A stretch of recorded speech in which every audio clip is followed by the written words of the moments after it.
Welcome to This Explainer. Today, we're diving into a genuinely fascinating question. Is the future of money actually being written by science fiction? We'll be exploring an incredibly insightful paper by Michael R. Williams that synthesizes about 80 years of futurist visions, and what it shows us is absolutely wild. The financial systems people imagined decades ago are literally becoming our reality today. We're going to look at how everyone from central bankers to cyberpunk novelists have tried to predict where finance is heading, and how those very predictions somehow became the blueprints for the systems we're all using right now. Okay, so let's unpack this provocative question. Did science fiction accidentally invent modern finance? And if so, who actually gets to invent the future of money? Because, as the source material reveals, the financial system is unusually responsive to our expectations of it. It's not just some static mathematical machine, right? It's a social architecture. It shifts and molds based entirely on what we collectively believe is going to happen next. The crucial point here revolves around a concept called reflexivity. Now, in finance, reflexivity usually just means that our beliefs about a market actually alter that market. But here, the author applies it to the very architecture of money itself. Think about it like this. By imagining a financial system like the cypherpunks dreaming up cryptographic decentralized money on message boards back in the 90s, they actually willed it into existence years later as Bitcoin. Our expectations quite literally write the code for our future reality. It's like a giant self-fulfilling puzzle. Here is our roadmap for today's explainer. We'll start with how different groups imagine future money. Then we'll explore 4 totally new functions of money, look at the factions fighting to write the future, trace exactly when fiction becomes reality, and finally, we'll wrap up with the most probable future. Let's just get right into it. Starting with Section 1, Imagining Future Money, and analyzing 80 years of futurist financial visions. What's absolutely fascinating here is that the author places dry, highly technical IMF reports on the exact same analytical playing field as cyberpunk sci-fi novels and even religious texts. And you might be wondering why. Well, because all 7 of these groups actively shape our financial expectations. You've got the Bank for International Settlements writing white papers about central bank digital currencies, while sci-fi authors like Neil Stephenson are writing novels about the metaverse. Meanwhile, religious traditions are analyzing the Book of Revelation to predict a cashless society tied to ideological loyalty. All of them are trying to map out what money will look like, and those visions leak into the mainstream consciousness, heavily influencing the technologists who actually go out and build the systems. Moving on to Section 2, the 4 new money functions and the post-Merton realities of modern finance. So traditionally, economists use this framework from Robert Merton, which basically says money is just there to facilitate exchange, save value, and manage risk. That's it. But the paper notes that future money will be defined by 4 totally new functions. First, programmability, meaning money with conditional code built right into it, so it only spends under certain rules. Second, identity anchoring. Your money is permanently tied to your biometric or verified identity. Third, intense surveillance, where transactional data is constantly aggregated and analyzed by AI. And finally, there's a highly contested 4th function that we really need to pause on. This brings us to the chilling but creeping reality of value conditioning.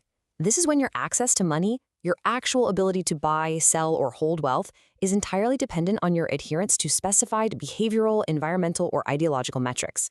Think of social credit systems, aggressive ESG scoring, or automated financial sanctions. Your money could literally just be turned off. The author points out that this isn't just some dystopian sci-fi trope anymore, it's rapidly becoming an observable architectural feature of modern digital money. Which brings us to Section 3, Who Writes the Future? The ideological battle for the financial system. Right now, there is a massive ideological battle underway. It's a real heavyweight fight. On one side, we have the central bank establishment. They envision a state-private hybrid, what the Bank for International Settlements calls the Finternet, where innovation happens, for sure, but strictly within a regulated, state-controlled perimeter. Pitted directly against them is the libertarian cryptographic movement. Their goal is to totally dissolve the state's monopoly on money, substituting human-mediated regulation with code-based trust, operating completely outside of state control. It's the ultimate tug-of-war for the future of your wallet.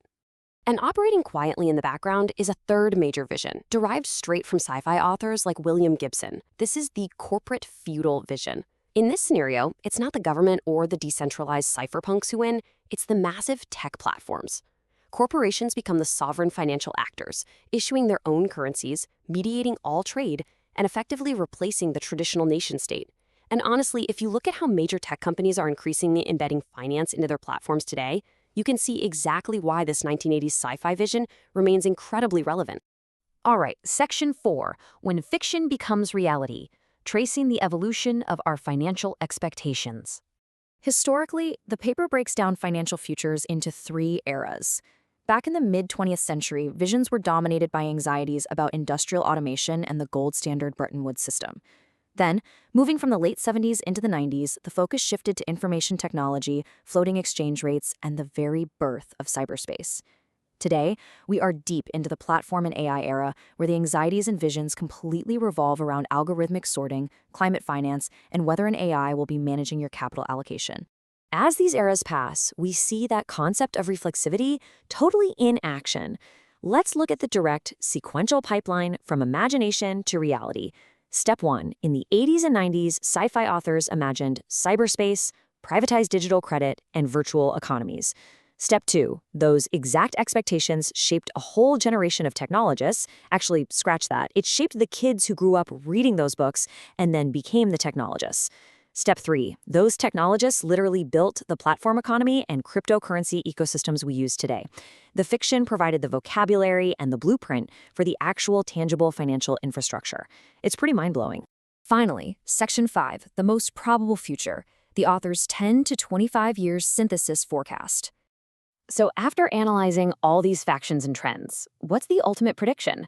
Well, the synthesis forecast paints a picture of a deeply hybrid system over the next 10 to 25 years. It predicts our primary medium of exchange will unequivocally be programmable digital currency. The locus of economic power won't just be the state or just corporations, but a tightly intertwined platform corporate state hybrid, all sharing a massive surveillance architecture. We'll live in a world of what they call managed adequacy, meaning we won't run out of basic goods, but things like housing and healthcare will remain scarce. And perhaps most importantly, stratification, meaning who gets credit, who gets housing, who gets insurance, will be completely driven by algorithmic, AI-driven sorting. But the author also reveals some massive blind spots in these historical predictions.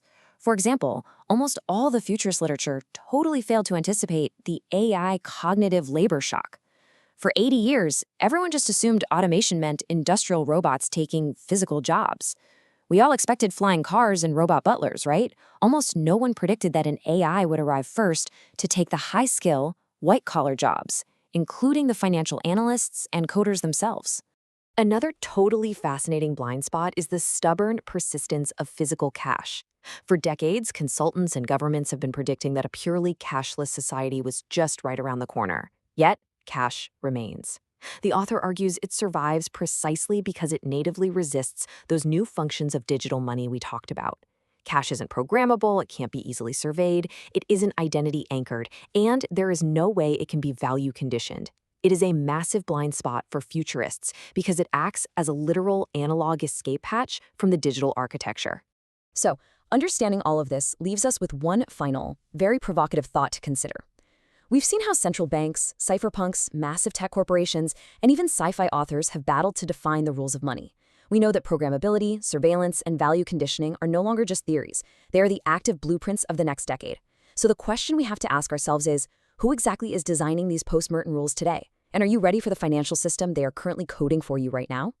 Thank you so much for joining me for this explainer, and keep your eyes on the future.